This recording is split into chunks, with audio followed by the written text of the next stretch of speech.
Okay, Colonel Cesar Pobre, you made a substantive point regarding self-determination.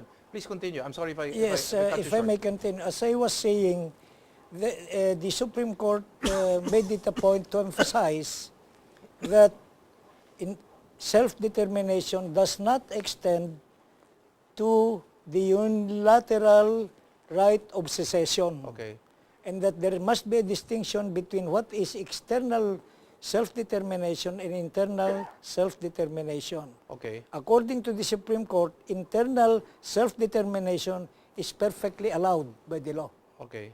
But external self-determination is not. Okay. Prince Omar? The 1962 SABAH sovereignty transfer from His Majesty Sultan Ismail KIRAM I Okay. as the sovereign of the Sultanate. We say sovereign because sovereignty is an attribute of sovereign. No one can transfer or pass over sovereignty to another sovereign entity if the person or government is not sovereign. The mere fact that the Philippines recognized the transfer of SABAH sovereignty of 1962, according to international law, also enshrined and recognized the sovereignty of the Sultan of Sulu and Sabah. Yes. Now that is true. His son is exercising today passive sovereignty. Okay. And in fact, if His Majesty Sultan Fuad A. Kiram I would exercise active sovereignty by going to the United Nations and issue his communique for the constitution of the Royal Tausog Hashemite Sultanate of Sulu and Sabah, no one can stop him because he is already, his father was already recognized by the Republic of the Philippines. By Stoppel, his father Yes. is a sovereign. Okay. Yeah. May I ask you, Prince Omar, the MNLF, the MILF, these were, I don't want to use the word lackeys, these are too strong words, no? But they were instruments to express domestic politics transposed into foreign relations as a form of aggression and interventionism into Philippine affairs. They were used. Yes. Would that be a correct That's statement? the correct interpretation. And this is actually an undeclared war on the Philippines because of Sabah. Correct. Right. Now, the long and the short of it is that Malaysia wants to hang on to Sabah, and Malaysia will do everything and anything to hold on to Sabah. Now, they sponsored the actions of the MILF because the MILF follows the dictates of Kuala Lumpur. Okay. Ito lang hindi ko maintindihan, no? Tatagalogin ko ito para sa mga para sa mga nakikinig sa atin. Bakit po nagpapagamit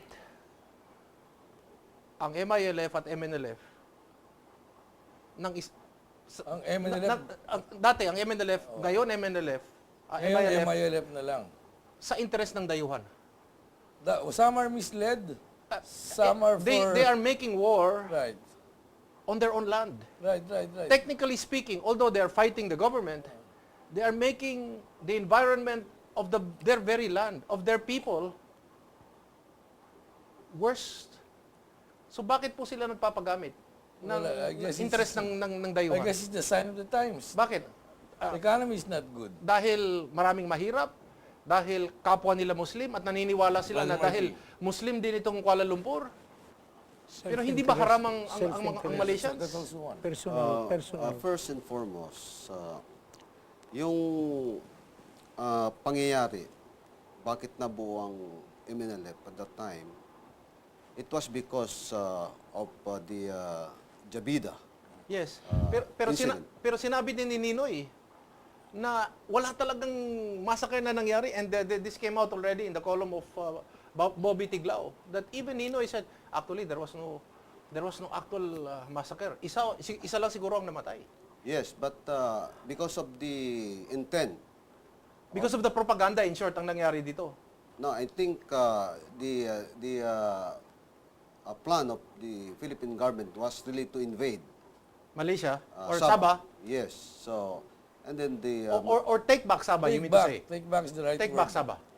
take back or invade, I think all that is Same. the same.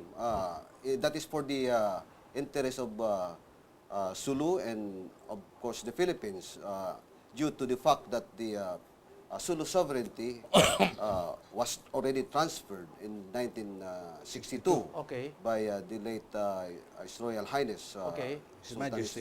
His Majesty Sultan Ismail E. KIRAM Okay. the first. So that was acted upon Yes. by the Republic of the Philippines to retake Yes. Sabah from Malaysia. Okay.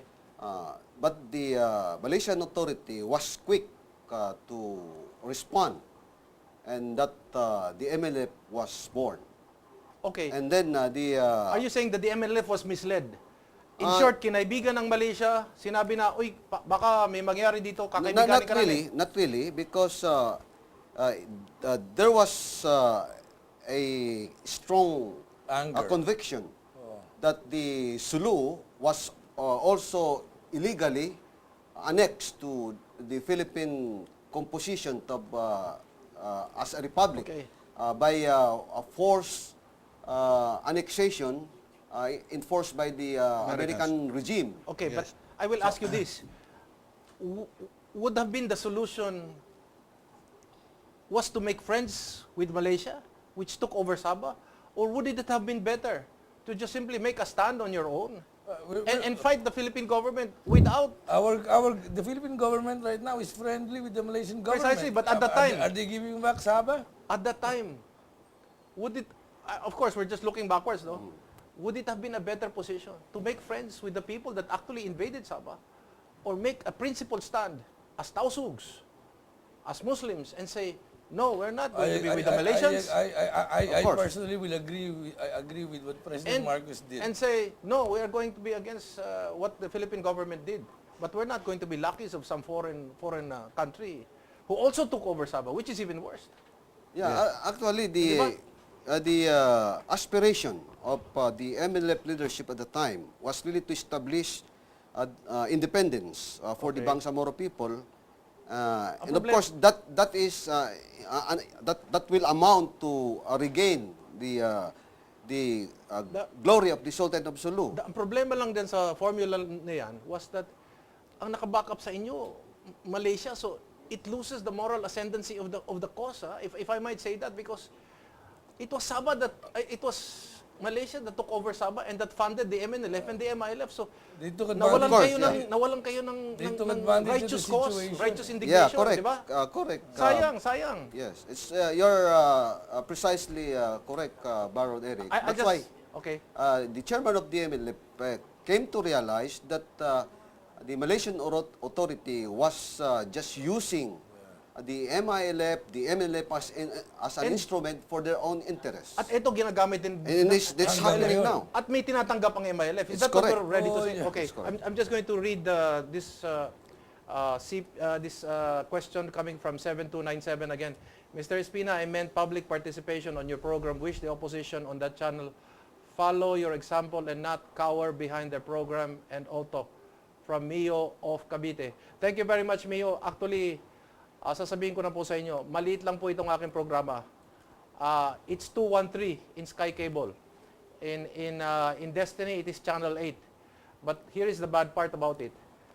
The major TV channels, and you should ask yourself and ask the major channels, Channel 2, Channel 7, Channel 5, will not bring this guest into their No, programs. I know Not that. any program. I can attest to that. Not any program that has received, or any of these major channels that has received a lot of these awards from abroad, will put these people live without any script.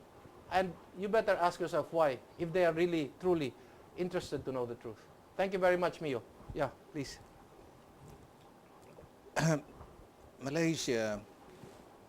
Malaysia is the paymaster of the MILF.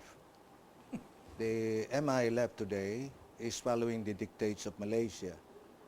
The price of the Malaysian intervention in the export of revolution in Mindanao is Sabah. Okay. You solve Sabah, you solve the peace and order problems of Mindanao. Okay. There will be no war in Mindanao because there will be no funder. There will be no paymaster. What Malaysia wants is really to hold on to Sabah. That's all. Okay. Yeah, but President Diaz made it more complicated with the inclusion of all these other countries like the U.S. and Okay. their allies. Si Colonel Cesar Pobre has come out with the position paper, and if I might precede his opening statement and his other points, this may be the one adopted by the Association of Generals and Flag Officers, no? Yes. More or less. As well as the BIRCI, meaning the Organization of PMA alumni Okay. who now are retired, and they are in the either as retired officers, as members are businessmen, industrialists, and of course other cavaliers. BIRCI. Okay. Give us a briefer, more or less, on your position paper, because this is really not just a mouthful, but really a compendium Yes. of a lot of. There are several things that I thought are shortcomings of the agreement. In that, in the first place, there's no clear renunciation on the part of the ILF with regard to their original policy of separatism and goal of independence. I would like to think that in these agreements, they should have mentioned that renunciation. They have, in short, they're still after eventually I independence. think so. They're not And saying this it, is but it's on. reinforced.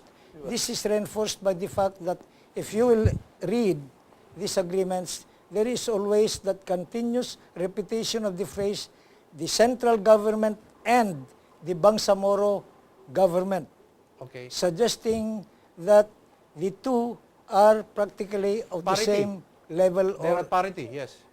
parity or in equal rank. Yes. Which could only suggest that, after all, the ultimate objective of the Of course, MILF there is a justice who will independence. disagree with you and say, no, they're actually asymmetric. Precisely, that is one other point that I would like to Yes, okay, go question ahead, about. go ahead. The word asymmetric, I look up into the International Webster's Dictionary, and it says, the word asymmetric means not identical on both sides of a central line. Okay. What does it mean? It means, The one referent object is on the one side of the line, the other referent object is on the other side of the line. okay. In other words, they are on a horizontal and not on a vertical Okay.